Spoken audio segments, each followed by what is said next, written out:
All right, next up we got Wishmaster 3 Beyond the Gates of Hell, which, like, if you went beyond the gates of hell, you'd just be in hell. So, shouldn't it just be like Wishmaster 3 in hell? And that doesn't even make any sense because they're never in hell, nor are the gates of hell or anything. I mean, he's trying to get this chick, the Waker, to make the three wishes so that he can unleash the gates of hell and take over the world, whatever. So beyond the gates of hell, they don't go beyond the gates of hell. Like, whatever. It sounded cool when they said it, so they just went with it. All right. Anyway, so this is my theory in order to explain why the jinn is different in this movie, and that's because there's multiple jinns, and this is just a different one. This is just one of the many jinns, and this is a drastic decline in quality for sure. Now, people are like, oh my god, it's unwatchable, it's just absolutely dreadful, there's no redeeming qualities. I disagree.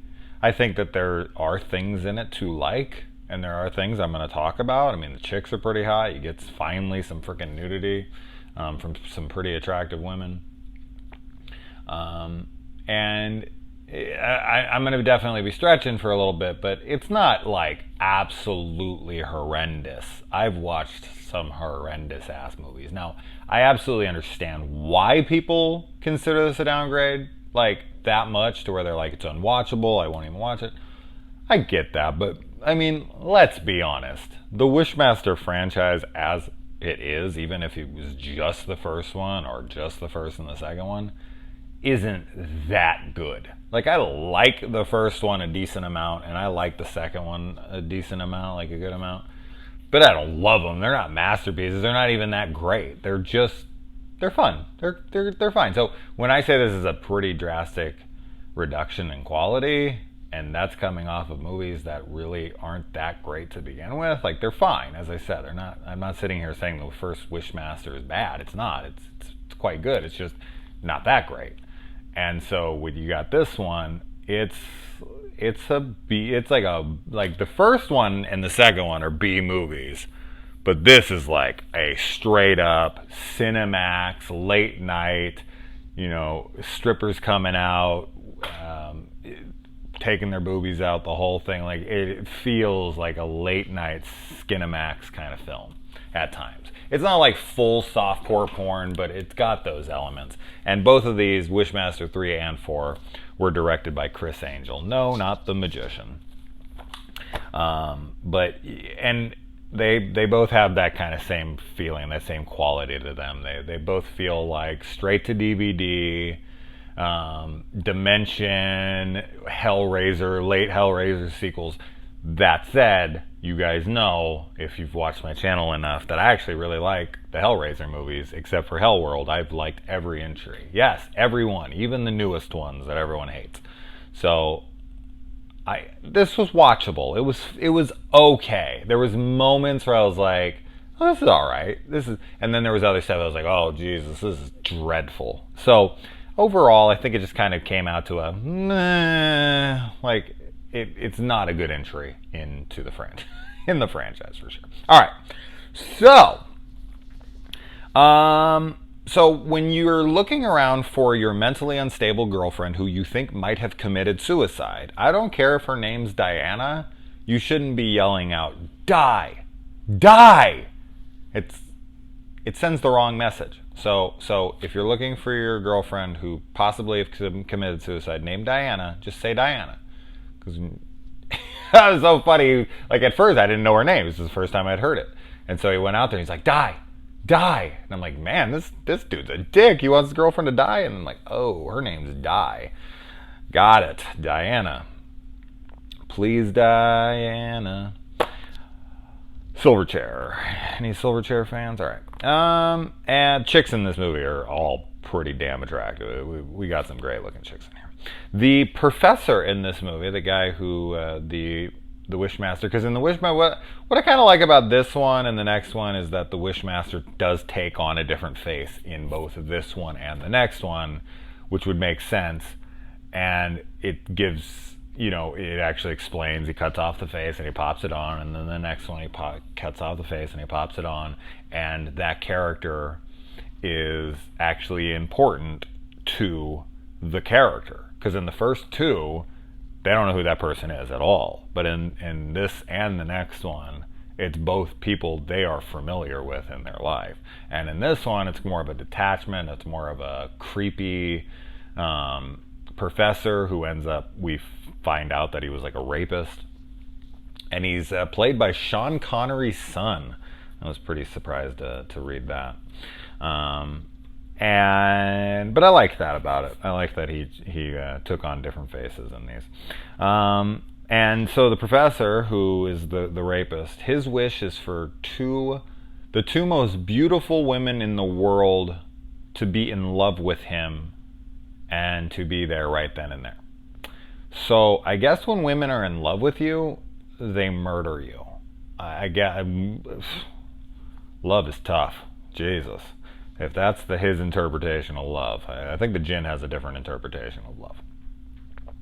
Because they probably shouldn't have killed him if he wished for them to love him. Which, in the next movie, he's all about, like, it has to be right. It actually has to be her genuinely falling in love with me. So he has scruples about it in this one, but not in the next one. But I guess it's when they need to love him. It's like 130 degrees out here right now. Holy hell. Yeah, so I guess it doesn't. But it is the same Jinn in this one and the next one. And as tits, finally! That's what I wrote down here. Yeah, 2 freaking movies in a row. Tits being teased on 2 really attractive women and nothing. But this one, we get the full goods, so that's good. And yeah, okay, so 2 of the characters in this, they decide they're going to go have sex because they're in college and they don't have a lot of alone time, and one of his like roommate is out of the room, and it's like, all right, like it's time for us to fuck. We need to get it in while we have a free room, which is very much how that is at that time. And so they start getting down, and their friend walks in and just starts watching TV, and they just start going at it. I think anyone who lived a pretty wild life when they were younger has had this experience where you're fucking with your friends in the room and, hoping they won't see you or not even giving a shit if they will. I'm guilty on both counts there. I never really cared who was watching or who was around. As long as someone was willing, I was absolutely ready for any voyeuristic endeavor. So, all right. Just reminded me of that. Not sure why I needed to share that, but there you go. It's out in the open now. Not that it's all that revealing. I'm sure no one is surprised.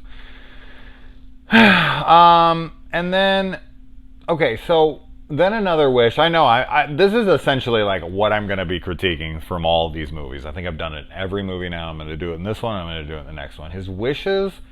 I like that his wishes in this one, and especially in the next one, like he reaffirms, like, is that your wish? Is that your wish? So I did like that the writing was much more adamant on making sure it was their wish, because I've said this enough, but in the first movie, these people would just be like, say something in passing, and he'd be like, granted. And it's like, that isn't a wish. Like in the second one, at least he was like, it's going to cost you your soul. And in this one, he's like, is that your wish? You sure? It's going to cost you your soul. Is this your wish? I don't think he actually lays down the price. I think he's just like, is that your wish? Which, I don't know, contractually for him, I think he would have to reveal one or the other. Like, this is going to cost you your soul, or is that your wish? One or the other. I would go for the wish thing, though, because there are going to be a lot of people who would be like, what? I'm not giving up my soul. But yeah, anyway, so this woman who's in like the administration office or wherever the hell she is, and she's like in charge of files, he comes in and he's looking for this girl because, of course, as usual, he can't find the person who resurrected him, or what the hell does he call her in this damn? The waker. There it is. A cracker. No, a waker. So he goes to the administration's office and he's asking this girl, can I get the file? And she's like, oh, I wish that these files would all just burn up so I could get out of here, so I could leave. And neither of those things happen. So this guy can't even grant proper wishes. I've made fun of this in the other movies, but one single drawer catches on fire when she looks into it, and then she's burned and falls down and dies. And it's like, she asked to leave, and she asked for every file in there to burn. So you didn't give her either. I think she needs a refund. That's some bullshit, dude. When you can't even get the one wish, like, exactly to your liking, freaking Burger King does a better job than that, okay? Have it your way. That's Burger King, right? I don't know. I'm a fucking fast food person. Pretty sure that's what it is. All right. And yeah, more TNA, and I don't know what that means. I watched this last night. I already forgot what that note meant. Oh well. One of the characters wishes to lose weight, but she looks like she gains weight in the scene because her body's all like plopping out, and she like vomits up her stomach and whatnot. But her body looks way bigger. She finally does like shrink down at the very end. Reminded me of the Nightmare on Elm Street. Freaking, you want to suck face? And then. So one of her wishes is she wishes to invoke the help of the angel Michael. This is where the film gets absolutely ridiculously stupid. So she's going to take the manifestation, the possession of Michael, but her boyfriend comes and pushes her out of the way, and I guess that the path of the beam can't just, alter its trajectory and just go to wherever she landed. It just has to be in that spot. So it just continues to keep coming down at that spot, and so he becomes possessed by Michael, and then he has the Sword of Justice. This sounds like something out of a horrible movie that Mystery Science Theater 3000 would be taking on, like freaking Cave Dwellers and some Ator sequel. And then one of the wishes is for him to blow him. So he picks the guy up and then he blows him back into some antlers that are hung up like Linnea Quigley's death in Silent Night, Deadly Night. And then he gets his hand cut off and it practically grows back. It's actually a really cool scene. So there's a positive. See, there's something to look out for. It's not enough to actually recommend watching the movie. I wouldn't do that. I just like fast forward to the tits and the gore, and then that's that. The car scene I actually thought was pretty good. When he's on top of the car and he's driving around, he throws the guy off the car and his body like smashes on the ground, and then his body is all crumpled. And he's like, "Gimme!" No, and he's just like starts freaking all coming back together, and all his bones are snapping back into place, and his body's all crushed, but it's like raising up. I thought that scene was really cool. And then of course the car explodes, because in any movie the car, when it flips out, how many cars have you seen in a wreck where they blow up on the side of the road? I've driven past a lot of fucking car accidents in my life. I grew up in LA, on the freaking freeways of LA. I've seen a lot of wrecks, and I've never ever once seen a car explode. But in movies, every single time without fail, the gas tank is ruptured, and of course, some spark plug like hits the ground, or it's already on fire for some reason, and then it just explodes, and people just barely escape, or the person's still in the car and they're like trying to get him out. No. But yeah, of course, it always does. I don't know how she undid his seatbelt. She like unlatched his seatbelt when he was like hanging on it, and she'd have to no fucking way. No way she could do that. With his body weight pushing against that thing, absolutely not. People just love their explosions in these damn movies. And then she tries to kill herself, which he ends up catching her, which then completely goes against what we learned in the last movie, that she's not able to kill herself, or she's not able to be killed by somebody, because the guy shoots her and the bullet holes disappear. So in this one, he should have just let her jump, because she would have just hit the ground and bounced off like freaking some rubber ball or something, and she would have been like, uh-oh, as she like bounced down the street, because she wouldn't be able to be dead. So I don't know. You can just ignore all the previous installments and all the future ones because they don't care. They're not even paying fucking attention to the stuff that they do in these movies anymore. Alright, whatever. And so he gets stuck with the Sword of Truth, and they fall, and she falls on him, and it's from like 4 stories, and I guess he breaks her fall, and somehow the sword is right through the center of his chest. So it's like in his heart. She falls on him. So she uses him, to take the brunt of the fall, but she only gets to use half his body because the sword's in the middle. And she just hits and falls over. She must be really, really skinny and able to have his body break her fall. I call that the sword of bullshit. There's no fucking way.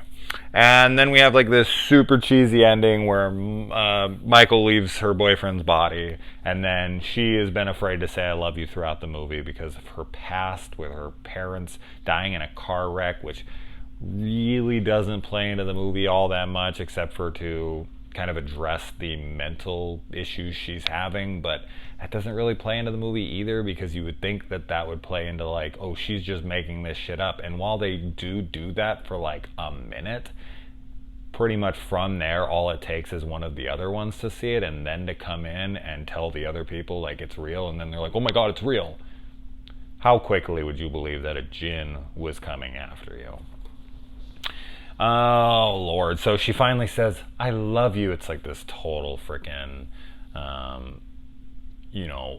erotic novel or some romance novel ending where it's like, I love you too, credits. Like, I couldn't say I love you throughout the whole movie. This moment with them, and you're supposed to be like, oh, they overcame it, then they came out stronger together. What doesn't kill you makes you dumber. All right, moving on. Let's get to the next one.